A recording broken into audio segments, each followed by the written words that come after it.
Guys আজকে আমি কাকা রিসুটে গেছিলাম টোটোতে, কারণ আজকে আমরা টোটো করে যাচ্ছিলাম আন্দুলে।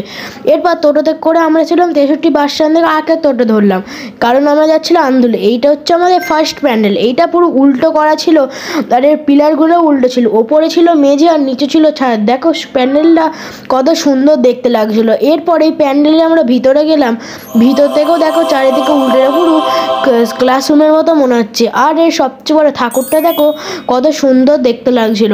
এরপর দেখো এইটা হচ্ছে বেরিয়ে গেলাম। এরপর এখানে দূর থেকে দেখো এটা কত সুন্দর দেখতে লাগছিল, ওপরে মেঝে আর নিচে ছাদ।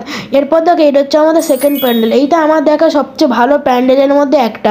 এইটার চারদিকে কত বড় ছিল। আস্তে আস্তে এর ভেতরে আমরা ঢুকছিলাম, আর এর ভিতর দিকটা দেখো কত সুন্দর দেখতে লাগে, চারিদিকে কিছু না কিছু করাই আছে। এরপর এর ভিতরের ওপরে চারিদিকে শাখা বলা চেপকানো ছিল। এরপর এখানে দেখো আমরা ভিতরে যেতে যেতে সবচেয়ে মেনে ঠাকুরটা দেখো, ঠাকুরটা